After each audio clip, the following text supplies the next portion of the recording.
এই দুর্বৃত্তের বিরুদ্ধে এফআইআর করে আগে জেলখানায় ঢুকান, তারপরে তদন্ত হবে। এরপরে দুদক দুর্নীতি দমন কমিশন কয়েক হাজার কোটি টাকা সম্পদের সন্ধান পেয়েছে। সন্ধান পাইলে যদি এটা বিএনপি বা জামাতের নেতা হতো, ওই লোক বাইরে থাকতে পারত? এত সম্পদ আপনি বাজেয়াপ্ত করলেন, ক্রোক করলেন, ওকে ধরা কেন হয় নাই? এখনো একটা মামলাও কেন রুজু করা হলো না? এই দুর্বৃত্তের বিরুদ্ধে এফআইআর করে আগে জেলখানায় ঢুকান, তারপরে তদন্ত হবে। এরপরে মামলা করে জেলখানায় ঢুকান, কোন তদন্ত কমিশন বসান, বাংলাদেশের মানুষ গিয়ে গিয়ে সাক্ষী দেবে এই দুই দুর্বৃত্ত কবে, কখন, কোথায়, কার ছেলেকে মেরেছে, কার ভাইকে মেরেছে। কেন এই তিন দুর্বৃত্তের আলোচনা এখন সামনে আসছে? তার পেছনে কোন গভীর ষড়যন্ত্র আছে, সেটার পিছনে অনুসন্ধানী সাংবাদিকতা করুন, জাতি সেটার জন্য চোখ রাখুন। নইলে এই দেশের সার্বভৌমত্ব বিক্রি করে দিয়ে একদিন শুনবেন তারা দেশ ছেড়ে পালিয়ে গিয়েছে। সম্মানিত ভাই এবং বোনেরা, এক বেনজির এবং আজিজ যে পরিমাণ সম্পদ লুট করেছে, তা দিয়ে খুব সহজেই দুজনের টাকা দিয়েই আরেকটা পদ্মা সেতু করা যায়। যেখানে সামান্য একটা পিয়নের চাকরি করতে গেলেও পুলিশ রিপোর্ট, গোয়েন্দা রিপোর্ট খুঁজে খুঁজে দেখে তার পেছনে কোন ক্রাইম রিপোর্ট আছে কিনা, সে কোন দলের লোক, আওয়ামী লীগ, বিএনপি, জামাত না কার ছেলে। সেইখানে এই দুইটা এত বড় চোরকে, একটাকে আইজি বানিয়েছে, একটাকে সেনাপ্রধান বানিয়েছে। কে কখন কোথায় কোন অপকর্ম করেছে আপনারা কি বিশ্বাস করেন এই সরকারের প্রধান বা প্রধানমন্ত্রী এটা জানে না? অবশ্যই সে জানে, জেনে বুঝেই তাদেরকে এটা করার সুযোগ দিয়েছে। কারণ তাদেরকে ক্ষমতা দখলে রাখার জন্য, ভোট ডাকাতি করার জন্য, বিরোধী দলকে গুম করার জন্য, ক্রস ফায়ারে দেওয়ার জন্য, নিশ্চিহ্ন করার জন্য এদেরকে ব্যবহার করা হয়েছে। সুতরাং এক্সচেঞ্জের মাধ্যমে তাদেরকে আপনি ব্যবহার করেছেন। প্রয়োজন শেষ, এবার আল্লাহু আকবার বলে কুরবানি দেওয়ার জন্য এবার লাইনে দাঁড় করিয়েছেন। তারপরেও কথা আছে, দুদক দুর্নীতি দমন কমিশন তারা অনুসন্ধান করেছে, কয়েক হাজার কোটি টাকা সম্পদের সন্ধান পেয়েছে।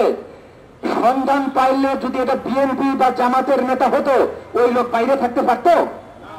এত সম্পদ আপনি বাজেয়াপ্ত করলেন, ক্রোক করলেন, ওকে ধরা কেন হয় নাই? এখনো একটা মামলাও কেন রুজু করা হলো না? এই দুর্বৃত্তের বিরুদ্ধে এফআইআর করে আগে জেলখানায় ঢুকান, তারপরে তদন্ত হবে। এরপরে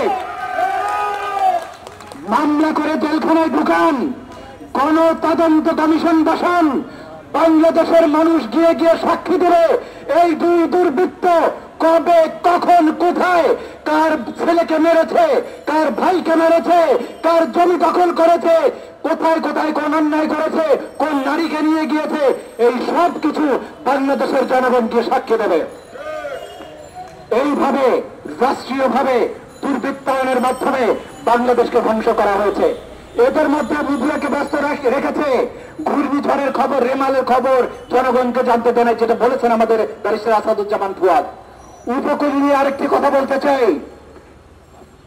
হল্যান্ড বা নেদারল্যান্ড নামে ইউরোপের একটি দেশ আছে, যেই গোটা দেশটি সাগরের পানির চেয়ে অনেক নিচে, কিন্তু পুরো দেশের চারিদিকে শক্ত করে বাঁধ দেওয়া আছে যাতে সমুদ্রের পানি স্থলভাগে প্রবেশ করতে না পারে, ফসল নষ্ট না হয়, বাড়িঘর নষ্ট না হয়।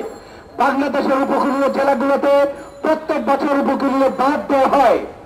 এই বাঁধের পিছনে হাজার হাজার কোটি টাকা খরচ করা হয়, কিন্তু সামান্য জোয়ার আসলেই এই বাঁধগুলো ভেঙে চলে যায়, বিস্তীর্ণ অঞ্চল প্লাবিত হয়, লবণের ক্ষেত প্লাবিত হয়, মাছের চাষ ভেঙে চুরে যায়, মাছ চলে যায়।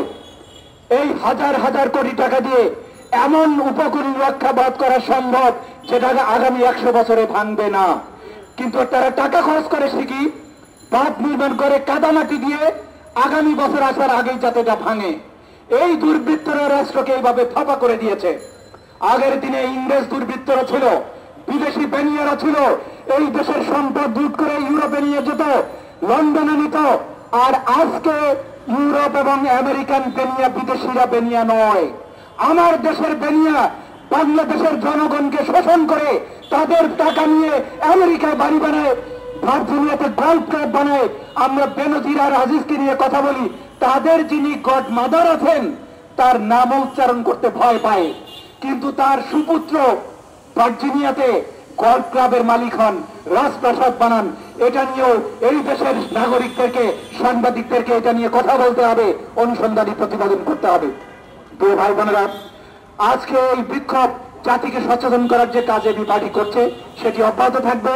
আমাদের সাথে আপনারা থাকুন, যত সীমিত সামর্থ্যই হোক এই দেশের মানুষের স্বার্থের প্রশ্নে এবি পার্টি কথা বলবে, সংগ্রাম করবে, প্রয়োজনে বুকের রক্ত দিয়ে হলেও এই দেশকে আমরা রক্ষা করবো ইনশাআল্লাহ। সবাইকে ধন্যবাদ।